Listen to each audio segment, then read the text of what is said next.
Guys, good morning. How are you guys doing? Welcome back to my channel, guys. I'm so happy today. Do you know what happened to me? First of all, welcome back to my channel. If you're new and you haven't subscribed, my name is Linda with a very beautiful natural face. This is Linda Space. Welcome. Please subscribe, turn on your bell not to miss out. Okay.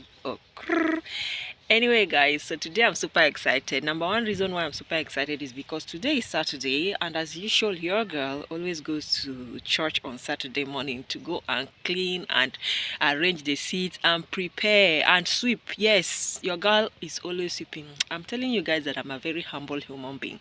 Those who know me in person know that I'm a very humble human being, but those who don't know me in person, they normally feel like she feels too funky, she's too classy. I'm not classy, do you understand? In fact, I'm the wrongest person for you to copy when it comes to classiness and fashion. You miss road though, you miss road, do you understand? So I wasn't feeling like going to church today to clean, and the reason would be I woke up very early today in my house. I had a lot to do. As you guys may know, I have mentioned it before that I've been looking for a house. I've been looking for a house and I was able to get a house. So I've been trying to pack my things bit by bit. I've taken all my seats, I've taken all my dining table chair or my dining table seats, all of them. My parlor is literally empty. Yes, it's literally empty right now. And the reason why I did that is because my chairs are very big, and right now the cost of living in Nigeria is very expensive. Even just to carry those dining seats and chairs to my new house, I was charged 40,000 naira. Who does that? But that's what I was charged. Okay, so I ended up negotiating and I ended up paying 30 something sha, but it is still expensive. On a very normal day, something like just normal movement is within the same Edo state. It's not as if we are going to a different state. It's not supposed to be more than 10,000. Do you understand? But to couple with the boys, the aboki boys that I called to come and help me carry or lift my seats through the balcony, because I was living upstairs, or I'm currently living upstairs. So the place I want to live or shift from, so they ended up charging me their own fee as well. And if you know, you know, Nigerian Hausa people who we refer to as aboki. I don't know why they call them that, but I came to Nigeria and noticed they call Hausas aboki. The Hausas that are no longer in the north, they stay around here, they call them aboki. So me too, I follow suit. I joined to be calling them aboki. Do you understand? So I don't know, but they normally don't show mercy to Christians, especially when they know you're a Christian. They're dealing with a Christian. They don't show mercy. So even when you want them to do something for you and they know that you're a Christian, they will charge you like, say tomorrow, no, they will charge you like they want to use you take makeup. Do you understand? What I mean to my Kenyan brothers is they will charge you as if it's the money you're going to pay them that is going to become their breakthrough in life. So God, I just feel like this video is all over the place, but anyway, you understand what I'm saying. So I woke up early because of this my movement thing. I've been trying to wash my curtains. I called my gate man the other day. He was able to pull down the curtains for me. I've been trying to wash them. And you know, Nigeria and NEPA, I cannot come and kill myself. My curtains are very thick. I showed you guys when I bought those curtains. The fabric, if you put one curtain inside washing machine and it drinks water, or it swallows water, or it absorbs water, it feels as if you are washing a duvet. That is how thick they are. So me, I cannot kill myself. I use my wonderful nails to come and be washing it, or my beautiful legs to come and be matching it. So I said I'll be waiting for light.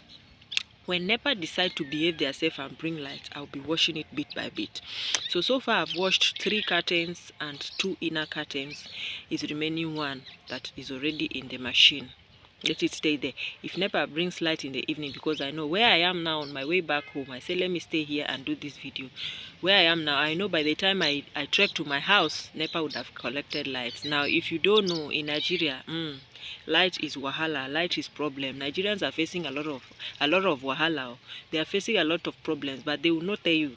They will be doing Afro cinema as if they are living their life. Let me tell you, the Afro cinema you're seeing, the light you're seeing in Afro cinema is not NEPA.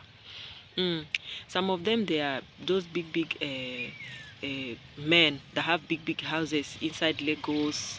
You know, they have big generators. Anytime they want to shoot, they buy fuel, they on their generators down. You'll be thinking that they have 2-4 light. They don't actually have 2-4 light. Some of them, they do their videos in hotels, and they have listers in hotels. Some of them, they have solar. That is how they manufacture their own light. But they don't have electricity, like constant electricity the way we have it in Kenya. They don't have it. Okay, so I'm waiting for NEPA. Whenever it brings the lights, I'll watch the remaining one. Another thing I need to do is I drilled my curtain holders, or my curtain hooks, and I called my gate man to come with a screwdriver and pull them off, and he came and he couldn't. So he told me the only person that can pull them off is the person that drilled them in. So that only means this week that I only have next week to do this. I have to go back where I bought those curtains and find a boy from that shop, any boy at all that normally drills curtains, to follow me to the house and come and drill those curtains hooks, so that he can carry me and go to my new place and drill them there for me.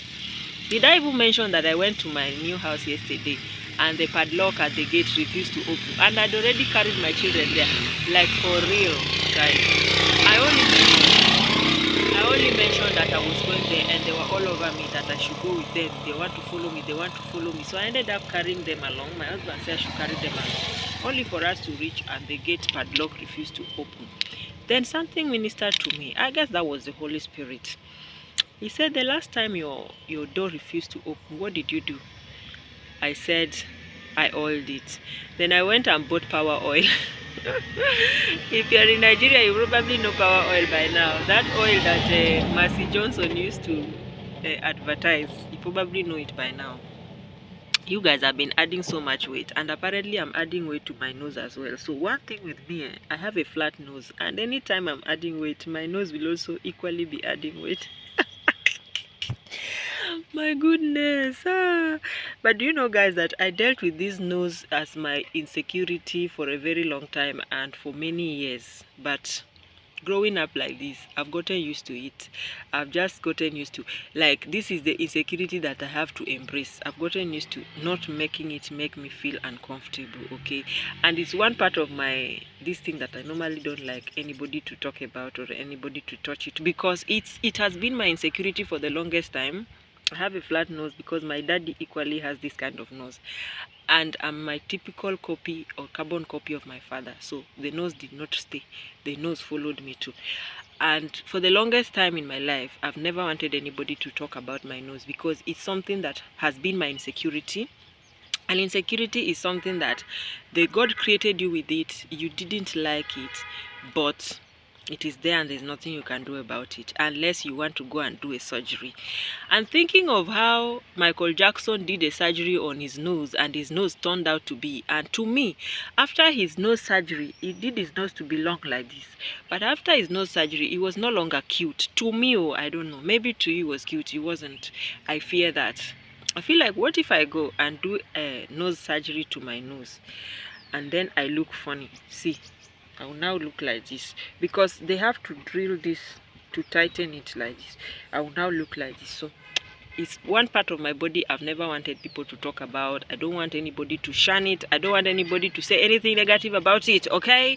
Like, if you see, I know my nose is flat. If you cannot say anything good about somebody, at least don't say anything bad. Do not talk about it, because even me, I'm seeing it, and there's nothing I can do about it. Okay. Anyway, so I need to go and find that guy to come and drill my drill. He drilled them. He come and drill my curtains. After undrilling my curtains, I equally need to go and look for DSTV guy, so that he can come and remove my DSTV and go and pin it on the other side. Now, this week my son is starting exam, and where we are moving to is far from this school. So I just want to wait, let them finish their exam this week, so that by end month, latest early next month, we will pack out of this particular place when they have finished their exam and they are no longer doing exams. So this is second term here in Nigeria. Once they have finished their exam, we can go. I just pray that when they finish, they'll be able to be given results before they close, because now I hear they have to close by 2nd of April.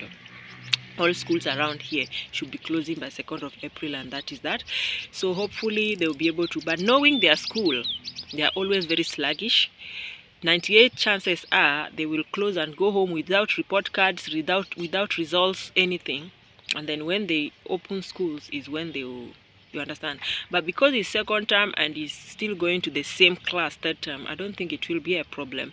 I will just try and take him to another school and tell them that he was in primary 2 in his former school, but they closed, but they have not been able to give them results. So if they allow, they can permit him to just stay in primary 2. Probably they can just give him test, do a test for him. I'll just prepare him down, they'll do a test for him, and if he passes, he'll just stay in primary 2 there. By the way, did I mention that my son did not do primary 1? So this is what happened. My son went to primary 1 and he stayed there for like a month, I don't know. He stayed there for a while, and then the teacher said he's too bright for that class, and he took him to primary 2. So he did not do primary 1. And imagine my father, who gave birth to me, he never did his primary 3, he never did his primary 6. He only did primary 2, he went to primary 4 and 5, then he went to primary 7, and he finished his school. My dad, that is my son's grandfather, he never did his primary, he never did his primary what? 3 and 6. So you see, that's why they normally say history normally repeats itself. So my son did not do primary 1, sorry. And I was talking to my husband's elder brother the other day, and he was telling me that don't be surprised that that son of yours, even primary 4, he will not do. He might just go to primary 3 and they'll carry him and take him to primary 6 if he's too bright for that class. You understand? Yes. So what was I saying? Nigerians are suffering a lot of things right now. The country is hard. Things in the market are very expensive. They are quite expensive, and my nigga, it's a whole lot. Do you understand? And everybody is crying. But I'm hearing that the fuel prices are coming down, which is very possible. I don't know.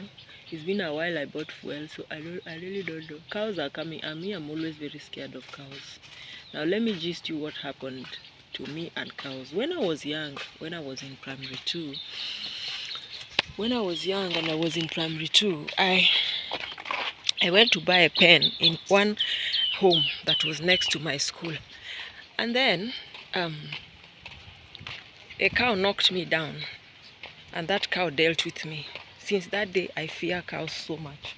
When I've seen cows coming, I've decided to run away because I cannot risk it. So Nigeria is very expensive right now. Things in the market are very expensive. Initially, if you carry 100k naira enter market, you're a big girl. But now you carry 100k enter market, you come out with a small Paco bag. It's not even full. You don't even know what you have bought. Literally, things are so expensive, and it's like there's no amount of money they're giving you that is able to sustain you, that is able to make you to be very comfortable and eat comfortably without really struggling, you know. So people are just managing. Let me tell you, people are really struggling in Nigeria. There are some people that cannot even be able to afford 3 meals a day, like 3 square meals a day, because even when the country the government said they should increase salaries, minimum wage and all that, who are Nigerians? Nigerians are coconut head people. They refused. They did not. And the worst paid people in Nigeria are even teachers, and they said they should increase their minimum wage to 70,000, and nobody is paying them 70,000 naira. Not to say that 70,000 naira is too much, but nobody is paying them up to that. Let me say the highest paid teacher in Nigeria should be earning 50,000, 55, 60,000 naira, you know. Maybe if they are paying the principals a different amount, but teachers, normal teachers. Yeah, so that marks the end of our video. Thank you guys. Subscribe.